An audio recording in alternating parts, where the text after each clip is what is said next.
এখানে দুই পাশে যে আরসিসি ড্রেন যেভাবে বসানো হচ্ছে, তাতে করে ভবিষ্যতে এখানে জলাবদ্ধতার যে সমস্যাটি রয়েছে সেটি দূর হবে। এবং আরেকটি বড় সমস্যা এখানে রয়েছে যে রাস্তার অনেকখানি বিভিন্নভাবে দখল হয়ে গিয়েছে, অবৈধভাবে সেখানে স্থাপনা নির্মাণ করা হয়েছে, যেটা আমরা সরকারের যে পলিসি যেটি রয়েছে যে কোনো অবৈধ স্থাপনা, সেটা ফুটপাত এবং রাস্তা, সেগুলোকে দখল মুক্ত করে যানবাহন এবং জনসাধারণের চলাচলের জন্য উপযোগী করে তোলা হবে, উন্মুক্ত করে দেওয়া হবে। আপনারা অনেকখানে ধোলাইখাল রাস্তা দিয়ে যদি আপনারা যান, আপনারা আমার সাথে গিয়েছিলেন, দেখেছেন যে প্রায় অলমোস্ট কোনো জায়গায় আপ টু 40%, 50% অথবা তার চাইতেও বেশি রাস্তা কিন্তু দখল হয়ে গিয়েছে। এবং সেখানে কোনো জায়গায় অলমোস্ট স্থায়ী স্থাপনার মতো নির্মাণ করা হয়েছে।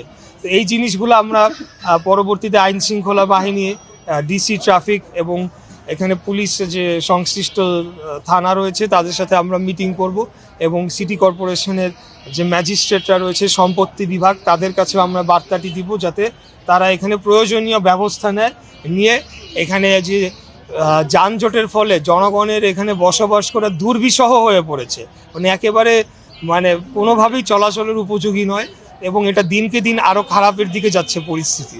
তো আমার নির্বাচনী ইশতেহারের মধ্যে এখানে যানজট দূরকরণ একটা 1 নম্বর প্রায়োরিটিতে ছিল। তো আমরা জনগণের কাছে যে ওয়াদা করে এসেছি, আমার ভোটারদের কাছে যে ওয়াদা করে এসেছি, সেটার বাস্তবায়নের জন্য আজকে আমাদের এখানে আসা।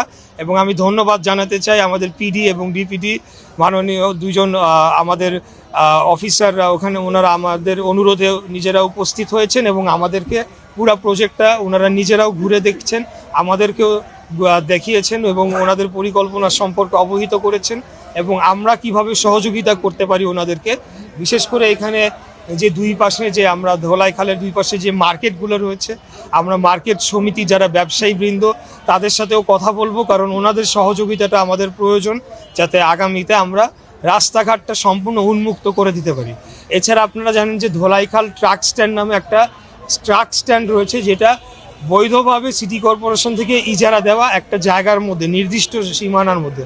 কিন্তু আমরা লক্ষ্য করছি যে সেটা পার হয়ে এসে রাস্তা অনেকখানি কোনো ক্ষেত্রে পুরো রাস্তাই রাত্রেবেলার এই ট্রাক স্ট্যান্ড দখল করে ফেলে। তো সেই জায়গাটাকে আমরা উন্মুক্ত করে দিতে চাই যাতে যানবাহন চলাচলের জন্য এই অঞ্চলটা উপযোগী হয়ে পড়ে এবং এই দীর্ঘক্ষণ যেখানে এখানে 15-20 সেকেন্ডের গাড়ি চলাচল হওয়ার কথা অথবা হালকা ট্রাফিক থাকলে 5 মিনিট লাগার কথা, সেখানে ঘন্টা 2 ঘন্টা অনেক সময় আমাদের বসে থাকতে হয়। তো এই সমস্যাগুলো নিরসনের জন্য আজকে আমরা এই রাস্তা পরিদর্শনে এসেছি।